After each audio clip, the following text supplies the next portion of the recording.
आपके अपने YouTube channel study के न्यू पाठशाला में आपका स्वागत है। साथियों, आज हम लोग कोशिका के बारे में पढ़ेंगे।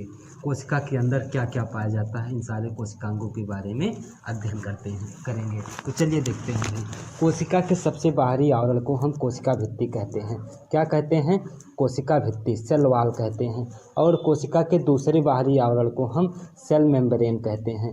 सेल मेम्ब्रेन अर्थात कोशिका कला, कोशिका कला कहते हैं। क्या कहते हैं? कोशिका कला।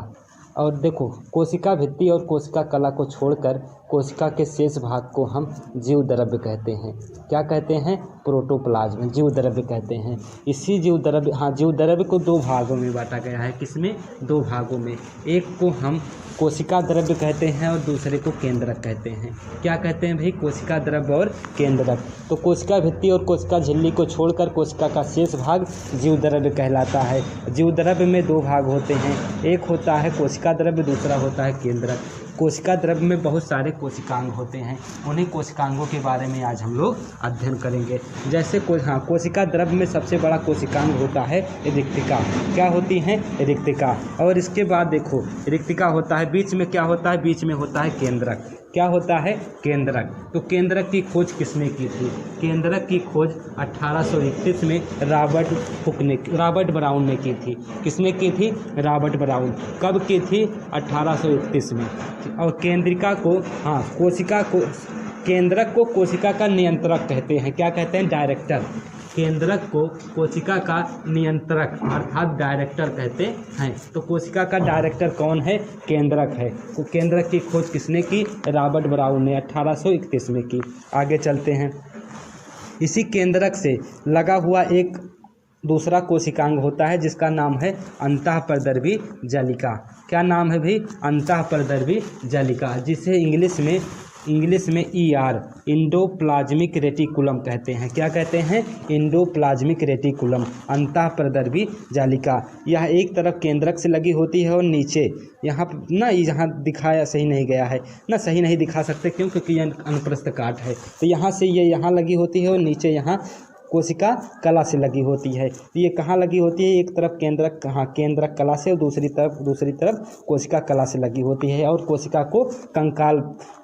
का कंकाल बनाती है। इसीलिए इसे कोशिका का कंकाल तंत्र कहते हैं। किसे भाई? अंतःप्रदर्भी जालिका को। क्या है? ये कोशिकांग है। तो अंतःप्रदर्भी जालिका की खोज किसने की थी? पोर्टर नामक वैज्ञानिक ने की थी। अंतःप्रदर्भी जालिका की खोज पोर्टर नामक वैज्ञानिक ने की थी और इसे हम कोशिका का कंकाल तंत्र कहते हैं। क्या कहते हैं? कोशिका का कंकाल तंत्र कहते हैं। इसके बाद अगला कोशिकांग है, क्या है? लाइसोसोम।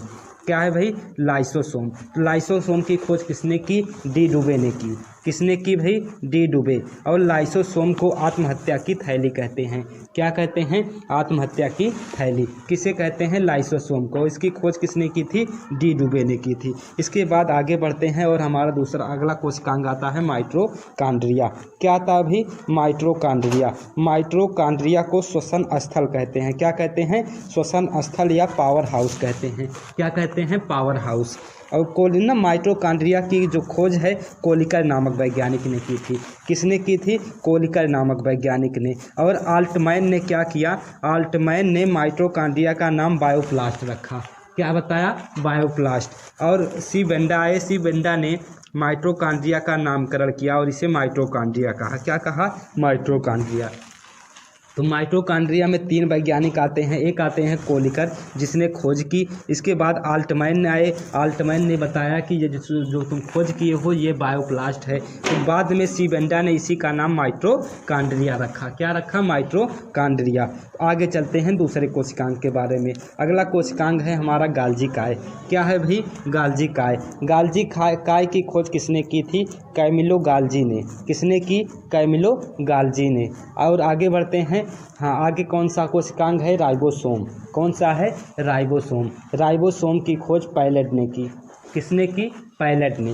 राइबोसोम की खोज पायलट ने की थी। राइबोसोम को प्रोटीन की फैक्ट्री कहते हैं। क्या कहते हैं भाई? प्रोटीन की फैक्ट्री। राइबोसोम को प्रोटीन की फैक्ट्री कहते हैं। इस तरह आप लोगों ने देखा कोशिकांगों के बारे में। तो चलिए रिवीजन करते हैं। राइबोसोम की खोज पायलट ने की, इसे क्या कहते हैं? प्रोटीन की फैक्ट्री। राइबोसोम को प्रोटीन की फैक्ट्री कहते हैं, इसकी खोज पायलट ने की। गाल्जी काय की खोज कैमिलो गाल्जी ने की। माइटोकॉन्ड्रिया की खोज कोलकर ने की। आल्टमैन ने इसे बायोप्लास्ट कहा। सीबेंडा ने इसे माइटोकॉन्ड्रिया कहा। और इसे क्या कहते हैं? कोशिका का पावर हाउस या कोशिका का श्वसन स्थल कहते हैं। इसके बाद आता है लाइसोसोम। लाइसोसोम को आत्महत्या की थैली कहते हैं। क्या कहते हैं? आत्महत्या की थैली।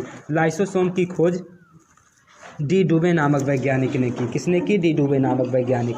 इसके बाद अंतःपरद्रव्य जलिका। अंतःपरद्रव्य जलिका की खोज पोर्टर ने की। किसने की? पोर्टर ने की। अंतःपरद्रव्य जलिका को कोशिका का कंकाल तंत्र कहते हैं। क्या कहते हैं? कोशिका का कंकाल तंत्र कहते हैं। इसके बाद केंद्रक। केंद्रक की खोज 1831 में रॉबर्ट ब्राउन ने की। इसे कोशिका का नियंत्रक कहते हैं। क्या कहते हैं? कोशिका का नियंत्रक या कोशिका का डायरेक्टर। इसके बाद आता है तारक काय। क्या आता है? तारक काय। तारक काय की खोज बॉबेरी नामक वैज्ञानिक ने की। क्या किसने की? बॉबेरी नामक वैज्ञानिक ने की। इसके बाद कोशिका झिल्ली जो होती है, कोशिका झिल्ली को कोशिका का द्वारपाल कहते हैं। क्या कहते हैं? कोशिका का द्वारपाल। क्यों? क्योंकि ये अर्ध पारगम्य होती है। क्या होती है? अर्ध पारगम्य होती है। इस प्रकार आप लोगों ने जाना कोशिका के सारे कोशिकांगों के बारे में और खोजकर्ता के बारे में। तो साथियों, वीडियो यदि आपको अच्छी लगी हो तो चैनल को सब्सक्राइब कर दे, वीडियो को लाइक और शेयर कर दे।